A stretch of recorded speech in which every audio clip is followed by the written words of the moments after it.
How's it going, everybody? Cameron here, is Canadian Gamer, coming at you with another video. Feels like forever and a day since I put out a video, so here we go. Beer of the day, we've got a blonde lager, Tremblay, which is basically a welfare beer in Quebec. You can get a 15-pack, 15 bottles for, I think I paid $15.99 for this, so not a bad deal.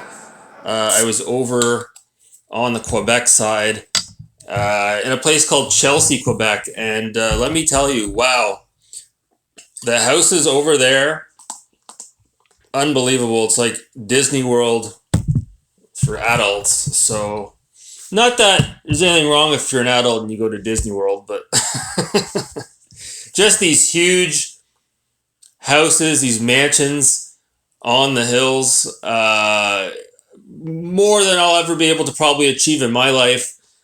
So let me give you a bit of backstory here. I know a lot of you guys and gals, you may or may not be familiar with a lot of the territories and the areas within the scope of Canada, but at least where I live in Ontario, it's fine. Don't get me wrong. There's some nice places in Ontario, but for the most part, it's pretty flat. The terrain's pretty flat. Whereas when you go over to Gatineau, Quebec, we have what's called Gatineau Park, and when you go into Gatineau, it's elevated. It's basically, you're up almost like on a mountain, you're on a hill, and you're above the city of Ottawa, which is in Ontario. And when you're up in Gatineau, there's so many things you can do up there. Like, so you can go for a hike. There's various parks. It's very beautiful, very picturesque, and there's a lot of people that have beautiful cottage-based homes that they live in year-round up in Gatineau, Quebec. And then even when you go up towards Montreal, Quebec, there's some beautiful places up there as well, beautiful resorts. So, it'd be nice, if I could get like a car someday, like a little sports car, and to be able to go in those areas, go into those, almost like a canyon road, and drive around and just sort of take it all in. And so I had a lot of fun over in Quebec, and the alcohol is, well, at least the beer is cheaper over there, so I managed to pick up some Tremblay. So we'll try that out. I have a sip of it right now. So a few things I want to talk about here. The first thing is John fucking Riggs. What is going on with that guy? Oh my God. So, okay. I'm not going to go too far in on it, but hear me out. If I ever got to the point where I started losing my hair, and although I don't have as much hair as I used to, I still have a pretty good amount on my head. If I ever got to the point where I was completely bald on top, but I could still grow some hair on the back, I would fucking shave it right off. Not a fan of the fucking skullet. It's creepy as hell. Not to mention it looks extremely unprofessional. God, I only wonder what his coworkers think. But then again, he works at a radio station, so I'm sure anything goes, right? You show up in your PJs. As for Riggs' content, he goes on record to say, I guess he's not with Screenwave, but he almost signed with Screenwave Media, or maybe he did at one point, I'm not sure. But you look at the content the guy puts out, and it's just like Hancock, just putting out anything just to get views. And it's crazy, you think if a channel like Riggs, as an example, and it'll never happen, but like, let's say, instead of constantly peppering us with these fucking videos that he puts out, if he were to take a step back, take his time to put together a well-thought video, not that mine are well-thought, and then put out a video here and there, you wonder if those types of videos would get more views. But I guess he doesn't have time to do that, right? Just like Hancock. They've got time to put out daily videos, but they don't have time to take the time to make a real good video and put one video out every so often. Kind of like MJR, putting out one video a week. But yeah, Riggs, if you're watching this, buddy, and I know you're not, Shave that fucking skull. That's absolutely disgusting. So the next thing I want to talk about here, we've got the final results for the Turbo Joe poll. Now this, I gave you guys 6 days to vote, and it's unanimous. We've got here 77% have voted.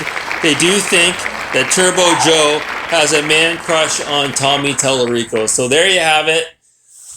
No questions asked. The public has spoken. Turbo Joe has a man crush on Tommy Tallarico. Tell us something we don't already know.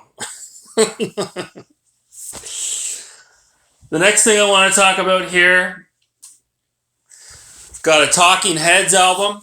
Great band. Not going to go too far into this album, but if you're not familiar with the Talking Heads, they have an incredible collection of songs out there. You can look them up on YouTube. I'm sure you've heard them on the radio. Fantastic band. I think they even wrote a song about the Intellivision Amico. What was it called again? Road to Nowhere? Yeah, I don't know. That's about it, guys. There's not really a whole lot going on. You guys saw I put out a little snippet of a video showing off Max Payne on the Xbox One X. So what I'm going to do, I'm trying my hardest to get through Need for Speed Heat. I want to see it through first before I touch anything else. And I think I'm going to go back and I'm going to play Max Payne all the way through on my Xbox One X. And then I'm going to play Max Payne 2. And hell, maybe I'll even play Max Payne 3. So, looking forward to that. But, like I said, other than that, there just really isn't a whole lot going on out there right now. I did see Marcus from Dads and Lads Gaming. He finally picked up a copy of Forza Horizon 5. So, I'm very excited to hear his thoughts on that. I don't know if anyone else out there, any of you guys picked up a copy of that game. If you did, let me know if you've tried it on the Xbox One or the One X, and let me know how that plays out. The rest of the week, or at least the last couple of days, YouTube has been really oversaturated with the drama surrounding the Grand Theft Auto trilogy. And like I said, when I talked about Alan Wake, and I've talked about this with other games as well, these fucking companies need to stop fucking around with the character animations and the original artistic direction of these old IPs. It's just absolutely ridiculous. So now that the screenshots are out showing the side-by-side comparisons to the original Grand Theft Auto games, to the Definitive Edition, it's like I don't want anything to fucking do with it.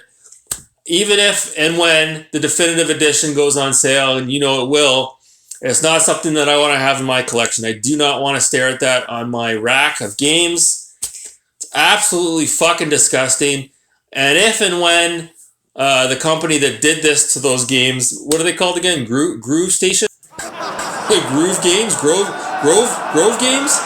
If they somehow fix the Definitive Edition, at that point, I'm not interested because all of these patches, that's what they are. They're patches that won't be on the disc, right? So it's kind of like Cyberpunk. The game that came out on disc is not the same game that we have now. There's just been way too many fucking updates. It's gotten to the point where if CD Projekt Red did release a definitive edition of Cyberpunk and all the changes and all the updates were on the disc, I'd be tempted to get rid of my vanilla copy and maybe repurchase Cyberpunk just so I could have everything on the disc. So that's going to do it for me. That's it for this video. I don't have much else to talk about. I might go game hunting tomorrow. I am going to be out of town for a couple of days. And if I do, I'll try to shoot some more video of my adventures out in a boot. So anyways, guys, thanks so much for watching.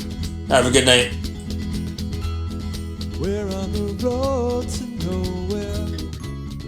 Come on inside.